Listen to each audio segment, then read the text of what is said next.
South India shopping mall Dasara వేడుకలు ప్రతి 2,000 రూపాయల కొనుగోలుపై స్పాట్ గిఫ్ట్స్ 4,335 రూపాయల విలువ చేసే కామాక్షి పట్టు చీరతో పాటు 45 రూపాయలకి మరో చీర. దేనికోసం ఇవన్నీ దాచుకోవడం మనం మన జీవితం అనే ప్రయాణం జీవితం జీవించడానికి దాచుకోవచ్చు, లేనివాడికి పెట్టాలి. అలాగే నాగేశ్వరరావు గారు చరిత్ర వింటుంటే చాలా నాకు టీయర్స్ వచ్చాయి. చాలా బాగా చేశారు. ఆయన ఎవరికి తెలియదు. ఆయన షూటింగ్లు, ఆయన గొడవలు వాటన్నిటికీ అరేంజ్ చేశారు. అవన్నీ యూట్యూబ్లో వస్తుంది ఇప్పుడు. అవునమ్మా, అవన్నీ చూస్తే మనసు కరుగుతుంది కదండి. అవును, ఆ మనిషి మీద ఉండే ఇది ప్రేమ ఎక్కువ అవుతుంది. నాగేశ్వరరావు గారు, రామారావు గారు అంత మంచి, అలాగే ఉంటారు చాలామంది. నేను కూడా కొన్నాళ్ళు పెట్టాను ట్రస్ట్ అని. అది నా చేసి రన్నింగ్ చేయలేపాడు దేవుడు. ఎవడు డబ్బు ఇవ్వలేదు. కొంతవరకు ఇచ్చాం. ఆ మంత్రులనే చంపేస్తుంటే ఆ ఎక్కడి నుంచి వస్తాయి? కొన్నాళ్ళ వెళ్తుంటే చూసి చూడనట్టు ఊరుకోవాలి అంతే, అంతకంటే ఏం లేదు. మీరు పాడిన పాటలలో అందరికీ ఇప్పుడు తెలుగు ప్రేక్షకులు అనేటప్పటికీ గుర్తొచ్చేది ఏంటంటే కె విశ్వనాథ్ గారి సినిమాల్లో మీరు పాడిన పాటలు చాలా అద్భుతమైన పాటలు ఉన్నాయి కదమ్మా. పాడేస్తాం, అప్పుడే మర్చిపోతాం. పాడడం ఏంటంటే రోజుకు 3-4 పాటలు అమ్మ పాడేది. తెల్లవారులేసి ఇదే పడు కదా, 7 నుంచి పరిగెట్టడమే. వెళ్ళి అక్కడ మ్యూజిక్, అక్కడ ప్రాక్టీసు అంతా 2 గంటలు అవుతుంది.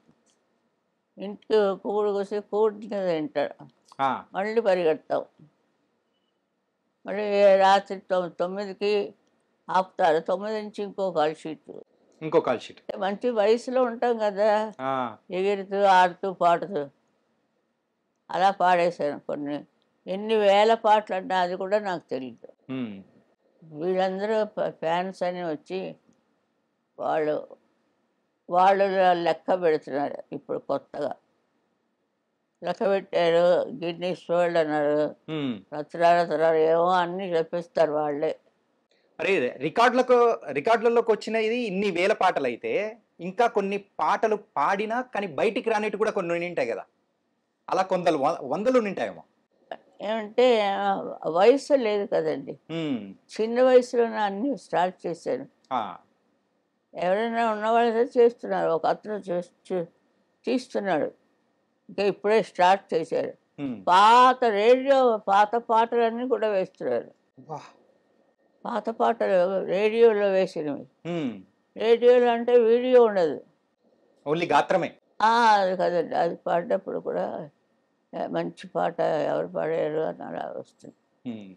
అదే ఆ టైంలో ఏదో భగవంతుడు మనకు ప్రసాదిస్తాడు, అది మనం ఇక్కడ అమరుస్తాం. ఏమీ లేదు, దేవుణ్ణి నమ్ముకుంటే చాలు. ఇంతకు మీరు స్టార్టింగ్ నుంచి కూడా చాలా భక్తురాలు, అయితే సాయిబాబా భక్తురాలుగా మారిపోవడానికి గల రీజన్ ఏంటి అసలు? మరి పుట్టపర్తి సాయిబాబా దగ్గరికి మొదట వెంకటరమణ వచ్చాయి మాకు, ఏడుకొండల వాడే అందరికీ. మధ్యలో వస్తున్న అన్ని దేవుళ్ళలాగా ఆయన వచ్చారు, నమ్మాము. కొంత సేవ నాకు ఫలించింది, ఆయనకు సేవ చేసే భాగ్యం.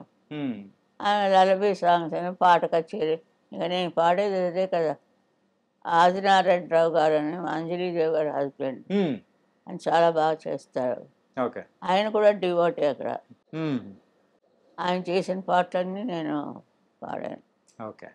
హిందీ సాంగ్స్ ఎక్కువగా పాడకపోవడానికి రీజన్ ఏంటంటారు? నేనేమి హిందీ సాంగ్సే పాడలేదు అస్సలు. ఎందుకంటే లతా మంగేష్కర్ నాకు మానసిక గురువు అనుకున్నాను, ఆవిడ పాటలే పాడాను. ఇప్పుడు ఆవిడ కంటే ఎక్కువ అంటున్నారు నన్ను. ఆవిడ గొంతు కంటే మీ గొంతు ఇంకా బాగా ఉంటుంది. ఎవరే చెప్పినా నాకేమీ తెలియదండి, అన్నిటికీ తల వంచి నమస్కారం అంతే. అంతకంటే పట్టించుకోనండి, జ్ఞాపకం ఉండదు. ఇందులోంచి వచ్చి ఇందులోంచి వెళ్ళిపోతాయి. కానీ అంత తీరిక కూడా లేదు కదమ్మా, ఫుల్ బిజీగా ఉన్నారు కదా. అది అలా అలవాటు అయిపోయింది. ఓకే. సినిమా పాటలు ఇంట్లో కొంచెం అందరి దగ్గర ఉన్నవే కదా, తల్లిదండ్రులకి సినిమా పాటలు వద్దు అని. అలాగే మా ఇంట్లో కూడా అయింది. నేను ఏకంగా ఈ సినిమాకే వచ్చేసాను. ఇందులోనే అంతే. ఎంతో ఉన్నత స్థాయి అయిన మరి హిమాలయ పర్వతాన్ని ఎంత ఎత్తు ఎదిగిపోయారు. చాలా హిందీ సింగర్ అయిన మొహమ్మద్ రఫీ గారితో కూడా ఒక తెలుగు సాంగ్ పాడారు కదా, చాలా నాకు నేడే. చాలా ఇష్టం అండి. ఆ, మొహమ్మద్ రఫీ అంటే చాలా ఇష్టం. ఉమ్, ఒక రకమైన వైబ్రేషన్ ఉంటుంది వాయిస్ లో. వాయిస్లో. ఇప్పుడు మ్మ్. చిక్కీ గారు ఉన్నారు, ఆ, ఆవిడ వాయిస్లో ఒక మెలోడీ ఉంది. యా. ఆవిడ పాడినట్టు పాటలు ఎవరు పాడలేదంటే ఆ వైబ్రేషన్ ఆవిడ కొడుతున్నది అంతే. ఉమ్, ఏరువాక సాగాల మరి ఎవరు పాడతారండి? ఉమ్, పాడతా. ఏరువాక సాగాల అన్న చిన్న అంట. ఆ, ఆవిడ గొంతులో ఇంకోటి అనుకోండి, ఇది చప్పగా ఉంటుంది. అలాగా కొన్ని కొన్ని ఆ, కాంపిటీషన్లో పెట్టేస్తారు. సరే, అందరిది మనం వినాలండి. విని బాగుందమ్మా, వాళ్ళు ఇక్కడ వచ్చి పాడి మార్కులు తెచ్చుకొని ఇవాళ సినిమాలో పాడాలి అంటే చాలా టైం పడుతుందండి. ఉమ్, ఉమ్, మామూలుగా గప్పున ఇచ్చారు. ఉమ్, పాత రోజుల్లో అంటే ఎవరు ఉండేవారు కాదు ఉమ్, పాడడానికి మా గొంతుకలు.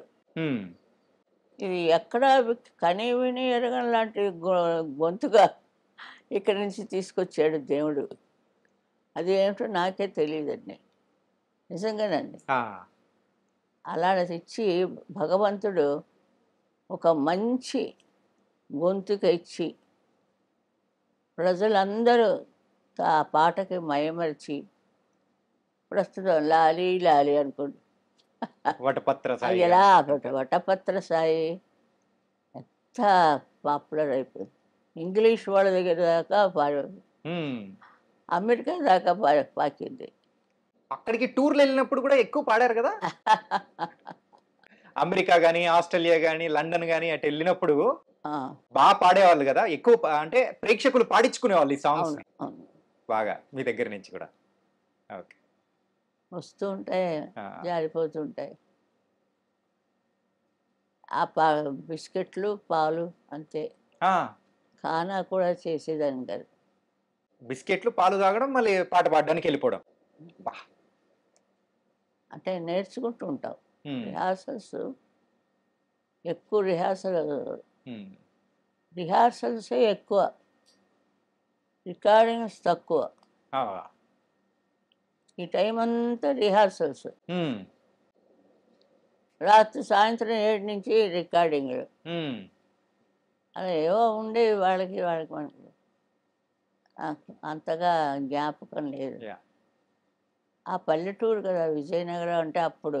ఉమ్, ఇప్పుడు టౌన్షిప్లో ఉంది, అడుగు పెట్టలేకపోతున్నాం ఇప్పుడు. వెళ్ళారా ఈ మధ్య ఏమన్నా? వెళ్ళేనే, అందుకే అంత ఖచ్చితంగా చెప్తున్నా.